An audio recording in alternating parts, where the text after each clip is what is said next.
Good morning, students. I'm on cloud 9 to welcome you to this English session of today. Hope you are doing fine at home and preparing your lessons well and spending the days in a useful manner. Right, children? Right.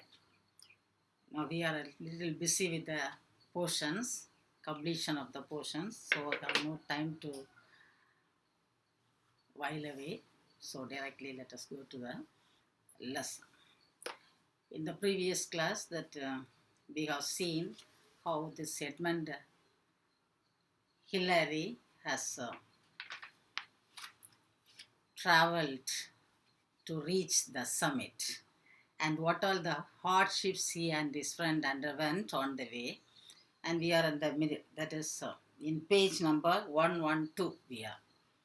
And let us finish it off. I told you the gist of it and one reading. With one reading, we will finish it off and proceed to the next lesson, right? In page number 112, in the right side, second paragraph, seventh paragraph. We made frequent changes of lead. As I was stamping a trail in the deep snow, a section around me gave way and I slipped back through 3 or 4 of my steps. I discussed with Tenzing the advisability of going on, and he, although admitting that he felt unhappy about the snow conditions, and finished with his familiar phrase, just as you wish. I asked my companion whether to go ahead with our work or just withdraw from this plan. And his suggestion is, as you wish. He just gave the whims and gave his idea, saying that it is your wish to proceed or withdraw. I decided to go on, and we finally reached foremost no higher up and then clipped steps up the last steep slopes and clambered on to the south peak. It was now 9 a.m. But I have decided to go ahead, not to give up. So we just decided to go. We finally reached the foremost no higher up and then ship steps up the last steep slopes and crammed onto the south peak.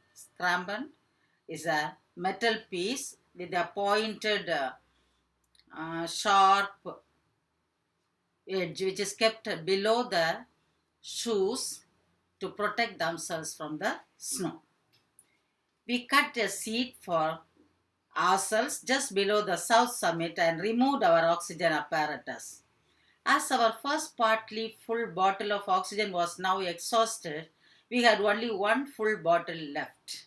Our apparatus was now much lighter, weighing just over 20 lb, and as I cut steps down off the south summit, I felt a sense of freedom and well-being. Our oxygen is also almost at the finishing stage, and since the oxygen is less, we feel a little comfortable and lighter in our weight. As my ice axe bit into my first steep slope of the ridge, my high hopes were realized. The snow was crystalline and firm. 2 or 3 blows of the ice axe produced a step large enough even for our oversized high altitude boots, and the firm thrust of the ice axe would sink it halfway up the shaft, giving a solid and comfortable belay.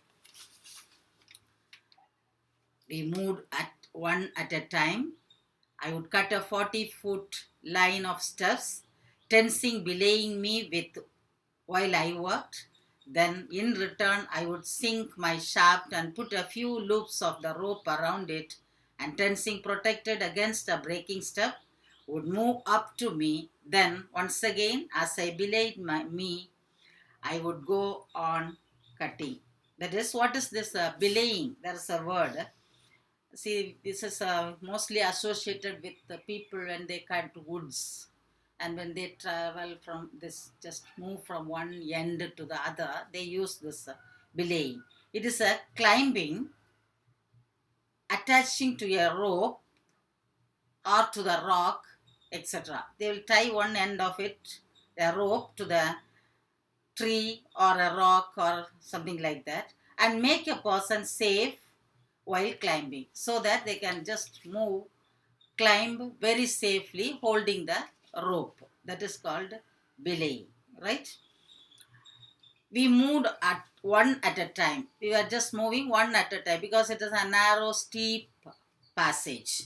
I would cut a 40-foot line of steps, tensing belaying me while I worked, and in return I would sing my shaft and put a few loops of the rope around it, and tensing protected against a breaking step. Would move up to me, then once again, as he belayed me, I would go on cutting. So just like that, we were just moving further. In a number of places, the overhanging ice cornices were very large indeed, and in order to escape them, I cut a line of steps down to where the snow meets the rocks on the west. It was a great thrill to look straight down this enormous rock face and to see 8,000 feet below us. The tiny tents of Cram 4 in the western swamp are scrambling on the rocks and cutting handholds on the snow. We were able to shuffle past three difficult portions. So, in number of places, we could see ice pieces hanging, great mass of ice we could see, and they were very large in size. And in order to escape them, I cut line of steps down to where the snow meet the rocks. I cut the steps over that ice pieces. It was a great thrill to look from there to the uh, to the place below where our tent was. See, it is a great pleasure, he says, but so why he says that it is a pleasure? Because he has some likeness, interest towards this adventure and exploration. Whereas the people who have no interest towards it, they feel really it is difficult and discomfort. So it was a great thrill, he says, to look straight from there to the place below. And below us, the tiny tent of Camp 3 and Western, they have completed almost the difficult areas. On its east side was another great cornice. So on the eastern side, there is another one cornice. Cornice is this decorative border on the edges of the snows, or the edges of the steep edges. It is just like decorative borders, like maybe this is the mountain they have to climb, and there is some decorations like things going up and down. That is called cornices. And running up the full 40 feet of the step was a narrow crack between the cornice and the rock. Leaving Tenzin to belay me as best he could, I jammed my way into the crack. Then, kicking backwards, I sank the spikes of my crampons deep into the frozen snow behind me and lowered myself off the ground. Taking advantage of every little rock hold and all the forces of knee, shoulder, and arms I could muster, I literally crambled backwards up the crack, praying that the cornice would remain attached to the rock. My progress, although slow, was steady. As Tenzing paid out the rope, I inched my way upwards until I could reach over the top of the rock. Very slowly, in the process of that belaying, one will be moving in front, and you can see that in the picture, belay, how they were moving further.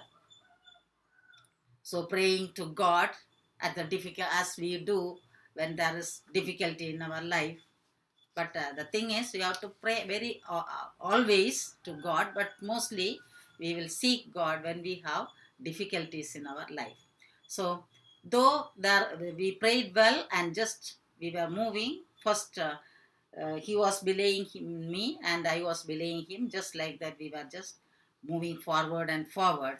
My progress was, although it was a little risky and slow, very steady.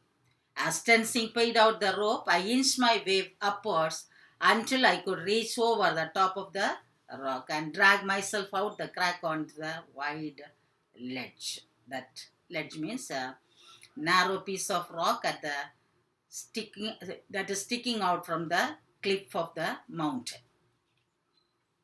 For a few moments, I lay regaining my breath, and for the first time really felt the fierce determination that nothing now could stop us reaching the top. Now they have come to the position, come to a place where they felt that nothing could stop them from reaching the top of the mountain. So now a little relaxed in their mind. I took a firm stance on the ledge and signaled to Tenzing to come on up. So when I reached the top, I just gave a signal to him also to come up. As I heaved hard on the rope, Tenzing wriggled his way up the crack and finally collapsed at the top like a giant fish when it has just been hauled from the sea after a terrible struggle. So here he has given a comparison.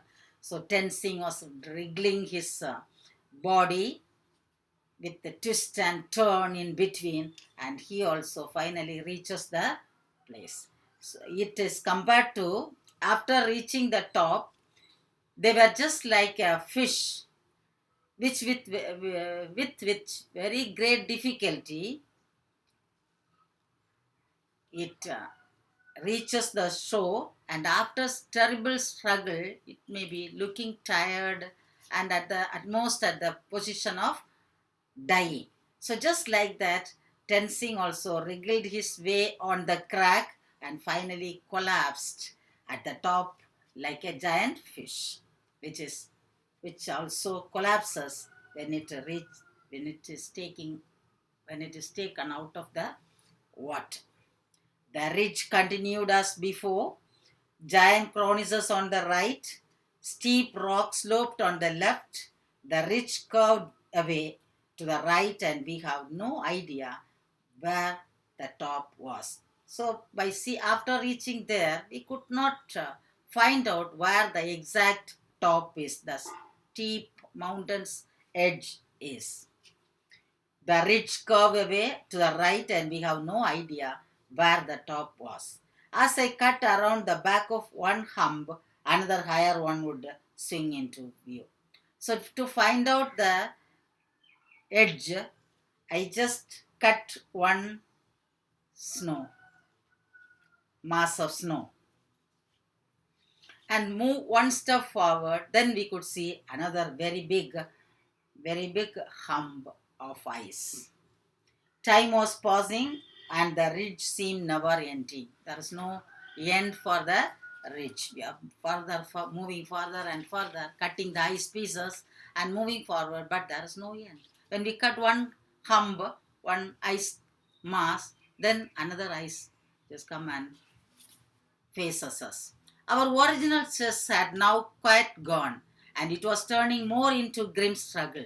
I then realized that the ridge ahead, instead of rising, now dropped sharply away.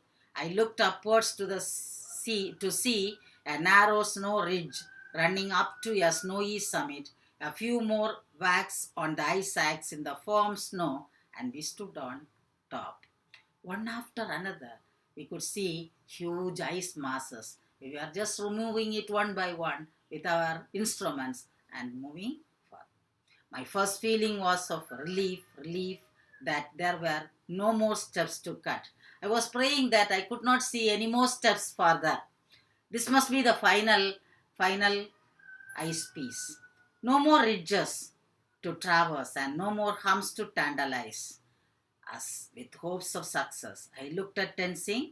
In spite of balaclava, helmet, goggles, and oxygen mask, all encrusted with long icelets that concealed his face.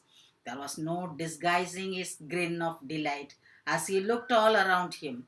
We shook hands, and the tensing threw his arm around my shoulder, and we thanked each other on the back until we were almost breathless. So, towards the end, with very great difficulty, with with our original chest, with our original enthusiasm and enjoyment, we moved further, and finally, at the last stage, we reached the final destination.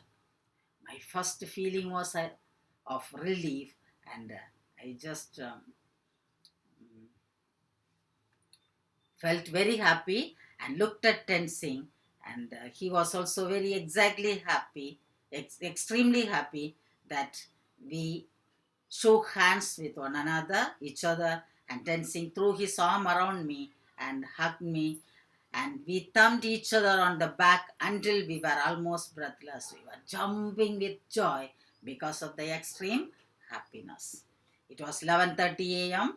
The ridge had taken us 2.5 hours, but it seemed like a lifetime. Almost 2.5 hours we were struggling and climbing on the mountain over the ice pieces, snow, but it felt like a lifetime.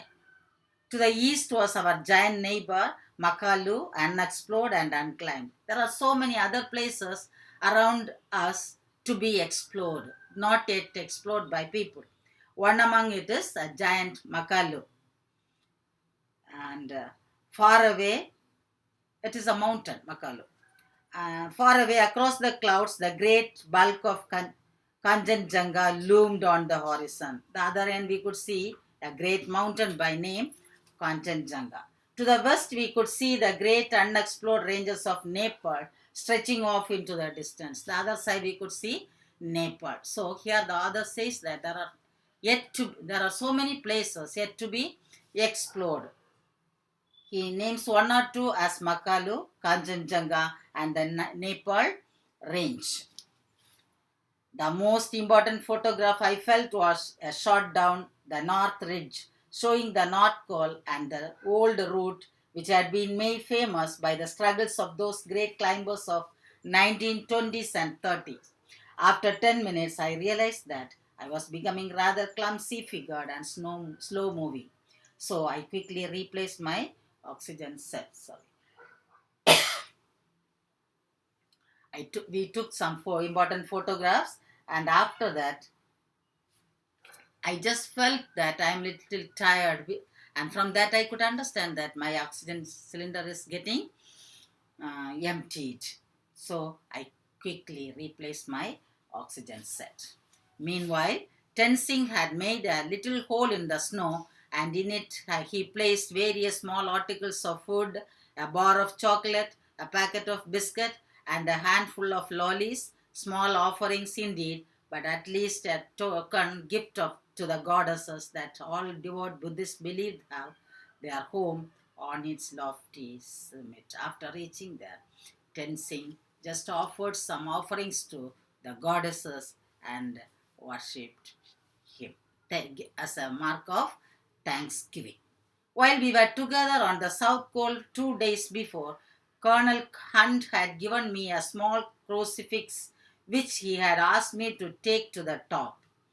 So while traveling, while we were starting our journey, one of my friend, that is Colonel Hunt, he has given me a cross, and he told me to keep the cross in your hand. I too made a hole in the snow and placed the crucifix beside Tenzing's gifts. By the side of Tenzing's gifts, I too placed my gift, that is the cross. After 15 minutes, I moved down off the summit onto our steps, wasting no time. So after staying there for nearly 15 minutes, we just got ready for our return journey. We crambled along our tracks, climbing on ice, wearing spike, all these things. So we were just moving down along our track, spurred by the urgency of diminishing oxygen. We thought we have a fear that before we reach the tent, sometimes if our oxygen cylinders gets emptied, we will be really in trouble. So I just got down very quickly. We did not waste even a single minute there because by thinking about our scarcity of oxygen. We scrambled cautiously over the rock. Traverse moved one at a time over shaky snow sections and finally scrambled up our steps and back onto the south. We slowly, one by one, we got down and reached the south, back onto the south peak. We were now very tired but moved down to the two reserve cylinders on the ridge. As we were only a short distance from camp, we had a few liters of oxygen left in our own bottles. We carried the extra cylinders down and reached our tent on its crazy platform at 2 p.m. So, very slowly, very successfully, we reached our tent. With a last look at the camp that had served us so well, we turned downwards with digging feet and set ourselves to the task of safely descending the ridge to the south col. So slowly we cut steps and got down. The time passed as in a dream. Two figures came towards us and meet us a couple of 100 meters. So the time moved very quickly and we could see two people approaching us. A couple of 100 feet above the ground, they were George Lowe and Wilfred Noyes, laden with hot soup and emergency oxygen. So they were just welcoming us with hot soup and oxygen, emergency oxygen. Just short of the tent, my oxygen ran out. It is good that it is a luck that as soon as I reached the tent, my oxygen cylinder ran out, emptied. The vehicle ran out of petrol, ran out. We had had enough to do the job, but by no means too much. We crawled into the tent and with a sigh of delight collapsed into our sleeping bags while the tents flapped and shook under the perpetual south cold gate. So we reached there and we just took rest. John Hunt, who led the expedition, states that it was an unforgettable day. So John Hunt, he says that it is an unforgettable day. They had climbed on the top. There were shouts of joy, handshakes, and hugs for the two heroes. Their happiness and pride showed how these men had shared in the achievement that was brilliantly concluded by Tenzing and Hillary. The adventure was over. The story of the ascent of Everest is one of the comradeship and teamwork formed through dangers and difficulties met and overcome together. Perhaps after the climbing of this great mountain, others will find their own Everest, for there are still many opportunities for adventure. So they were very happy and overcoming all the dangers and hardships, they have re- achieved their task. And he says there are many more Everests to be explored. So many Everests are there in this world. God has created, kept it as a mystery. So many things has to be explored by people in future also. So many Everests are there. For there are still many opportunities for adventure. Those who are interested in going for adventure, there are plenty of opportunities widely open to explore and find out. Some are close at hand, others are far away in distant lands. As human beings, if you take each individual, we have many things to explore in our life. There are so many Everests in front of us. We have to explore without giving up. Don't take all the difficulties, hardships that we have to undergo on the path. Just like Tenzing and Hillary climbing the Mount Everest over the snow. So we too have to explore and reach our Everest in our day-to-day life. Not all adventures are exciting, nor is adventure to be found only upon a mountain. So adventure, when we say the word adventure, it must be done only on the mountain. Don't think like that. It must be done only on the mountain. Right. Don't think that all the adventures are exciting. There are some difficulties, hardships, pits, and ups and downs on the way.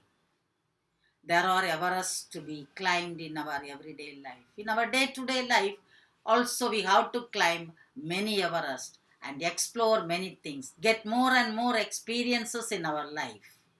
Because everything teaches a lot of lessons. Given the selflessness and resolve which enable men to climb Everest, there is no height, no depth that the spirit of man, guided by a higher spirit, cannot attain. So, if you have a spirit of adventure and if you have an interest to explore more and more Everest in our life, just this Tenzing and Hillary are in front of you just to help you, guide you, and give an optimistic view to go ahead with your task. Hope you understand the lesson and go through the question answers in your book and find out take page 116. There is one, do you know? Maybe they may ask in the small one word questions. Indian Mountaineering Foundation, that is IMF. Abbreviation of IMF is Indian Mountaineering Foundation. Is the apex national body for mountaineering and allied sports. IMF supports, promotes and regulates national and international climbing and mountaineering in India. IMF is also a regulatory body for the competitive Olympic sport climbing. IMF is also engaged in mountain protection work, knowledge building, and creating awareness of the Indian Himalaya. So, what are the functions of IMF is given there, right? In next page, there is some idiom. Wait for the dust to settle. What is the meaning of it? Wait for the dust to settle. There was some problems in our family, but I waited for the dust to settle. What do you mean by that? Have all your ducks in a row. Fetch and carry. Do the math. Round the corner. Just read it and find out the suitable meaning of it. We will do it in the next class. Fill in the blanks with the right idiom. Choose from the above given idioms. That also you do it as homework. Then some phrasal verbs are given. Set off, stop over, see off. See off meaning to go to the station or airport to say somebody to the someone. See off. Stop over, to stay at a place for a short period of time when traveling to another destination. Set off, started. Then get in, get off, get on, get away. Get in, arrive inside the train, bus or classroom. Get off, leave a bus, train, classroom, etc. Get on, enter a bus, train, plane, etc. Get away, to go away from a home for a vacation. Then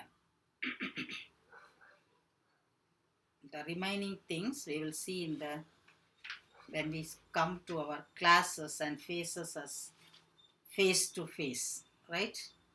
And prepare yourself with this lesson, the question answers and all these things, because in the next class you will very soon you may get you will get this thing, test, one word test or the other test. So prepare yourself with the lessons. Now let us proceed to the next point.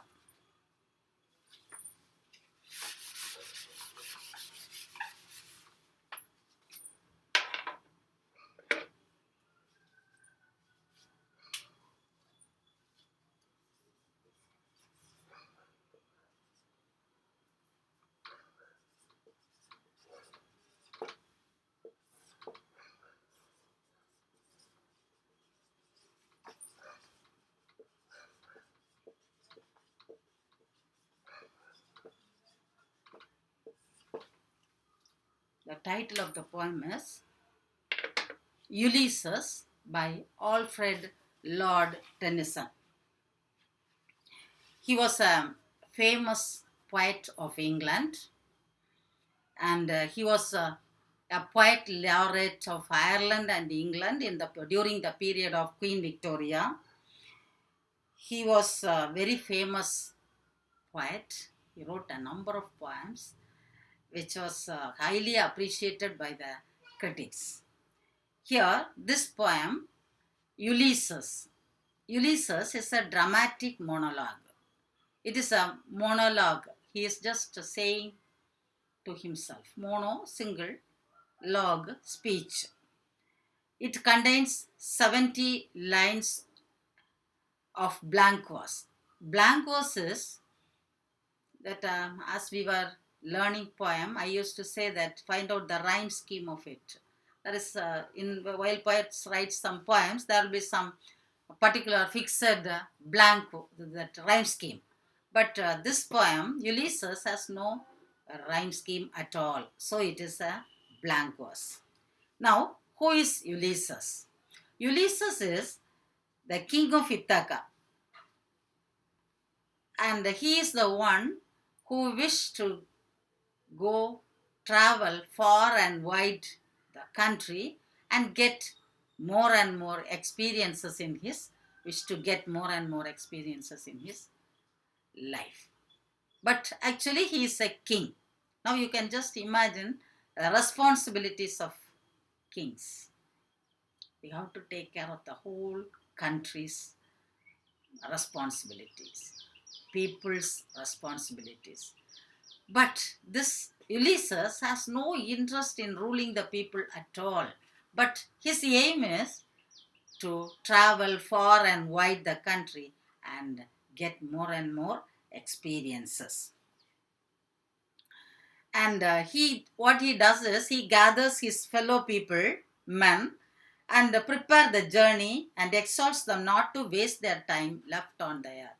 He advises his friends not to waste even a single minute, and he advises them to go ahead with their journey.